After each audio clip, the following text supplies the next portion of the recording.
After Christmas vacation in the 5th grade, I met David. David was tall and thin with feathered hair. He was into what's new. New music, new clothing. He was all about style. I went over to his place a few times and listened to Billy Joel's 52nd Street album and Supertramp's Breakfast in America. Meeting his mother was the first time I ever met anyone who was drunk in the afternoon. She came staggering into the room. The smell of alcohol was like some kind of perfume for her. Are you fucking kids gonna be in this room all day? Why the fuck don't you go over to his place sometimes? She was amazingly pleasant. David's father left the family a few years ago, and she was raising him on her own. Yeah, David seemed like a pretty cool kid, and he was a bit of a loner like myself. So I invited him over to dinner one night. David and my father were instant friends. It was weird to see him relate to David in a way he never would me. Soon, David was coming over just to see my father.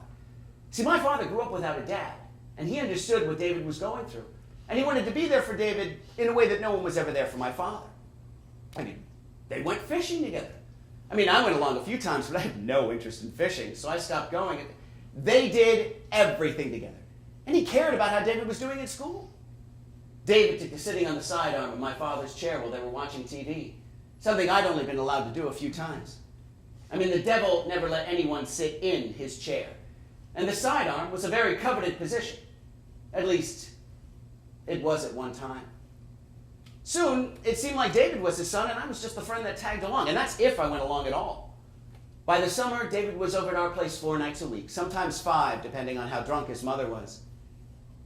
The attention my father was giving David didn't really bother me that much, because while he was spending time with David, he left me alone. And I never liked being the center of attention when it came to my father. I was about half asleep one night when I heard my door creak open and someone or something walking up my stairs. I loved having my own room in the attic, but it was also a little scary. I opened my eyes to see a creature in white standing at the top of my stairs. It just stood there, watching me. I was so scared I closed my eyes and my whole body stiffened. I thought for sure any minute that creature in white was going to pounce on me and rip me apart. I stayed frozen for a long time. And when I opened my eyes again, it was gone. The next night, I took a knife from the kitchen and I put it under my pillow. If the creature in white was going to get me, it was going to have a fight on its hands. I also took to sleeping with the covers tucked all around me. The creature was going to have to get through the covers to get to me, and that just might be enough time to grab the knife.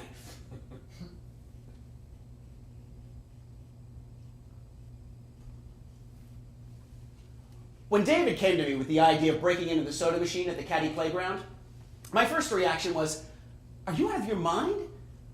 But I let myself be talked into it. It was totally out of character for me, and I think that's exactly what excited me about it. We had no plan. We took a screwdriver from my father's toolbox, and we went down to the playground. My parents were going to be away that night, so we had plenty of time. The playground was pitch black. The only light was a huge 100-watt bulb that hung over the soda machine, making it glow like some kind of spiritual being. David went right to work, and I was standing there trying to be a lookout. But the only thing that I could really see is that this was a bad idea. Just then, someone from out in the darkness yelled, "Hey, Brader, is that you?" I couldn't see who it was, so I yelled back, "Yeah, what?" I looked over at David. He was still trying to get the screwdriver into the machine. I started to walk away. Look, I was not cut out for this kind of thing. I made it to the other end of the park and turned. I could see David as plain as day under the glow of that light. I think I could have been 100 yards away, and I still would have seen him. I felt that no matter what I did, I was going to be in trouble. I just had that feeling in my stomach. So I walked back over, and I helped David rip that machine right open. We got $3 and all the sodas we could carry. And I have to admit, after the fear died down, I did get a bit of a rush from it. But that fear was nothing compared to the fear that I got 3 days later when I answered the phone. "May I speak with Mr. and Mrs. Brader, please?" "I'm sorry, they're not in right now. Can I take a message?" "Is this Robert Brader, Jr.?" "Yes, it is."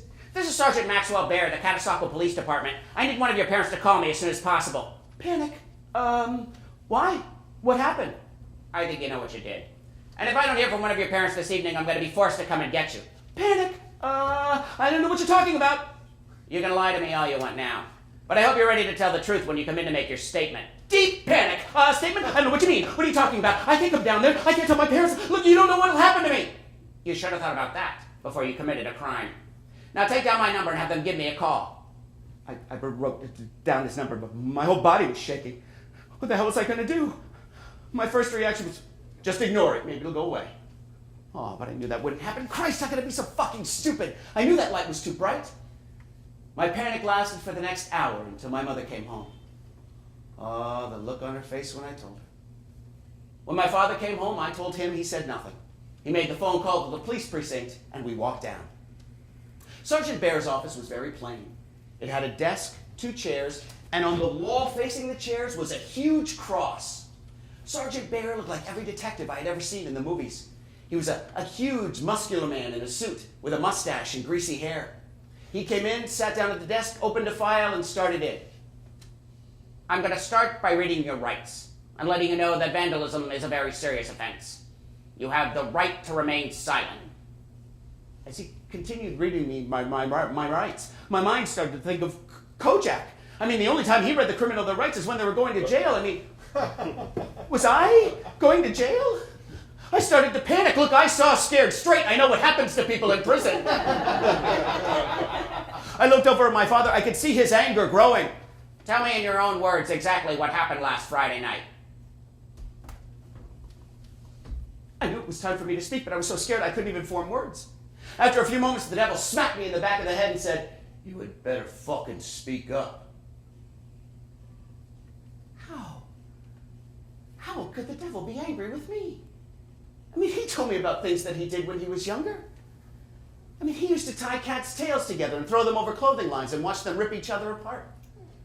Sometimes he'd tie cats' legs together and throw them out of apartment buildings just to see how they would land.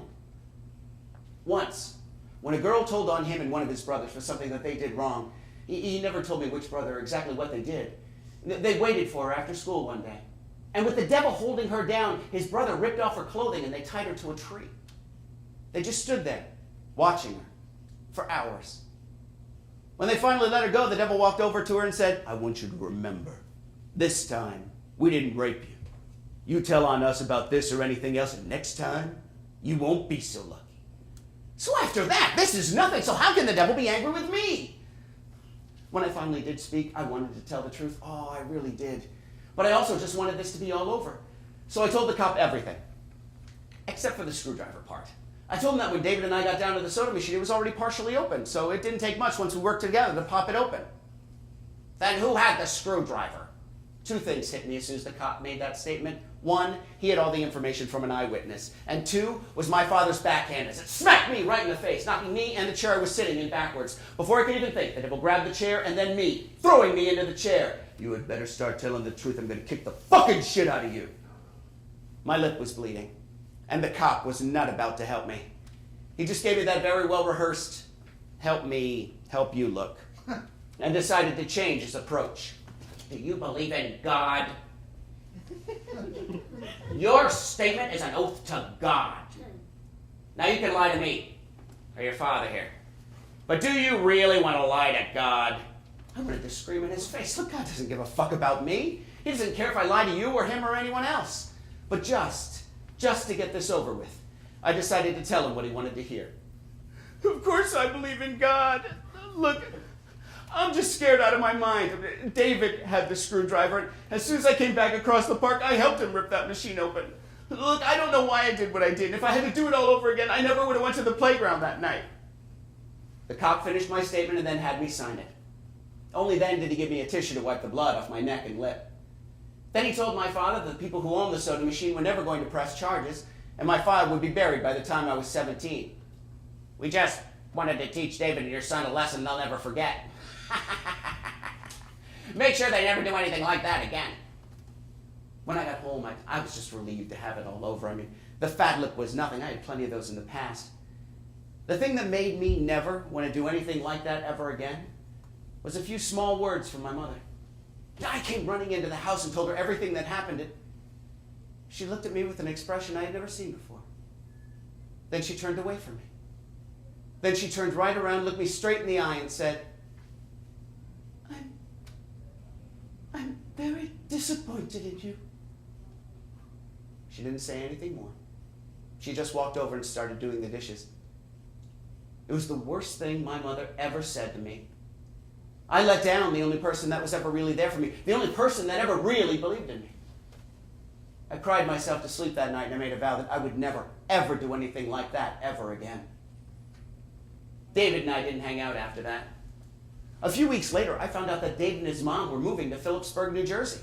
I ran down to David's place to try and meet him before he left, but was only greeted by his mother. David is not allowed to hang out with you or your family anymore. Look, I'm sorry. Why are you moving? Ask your fucking father. I knew she was angry at David and I for what we did, but she should really leave my family out.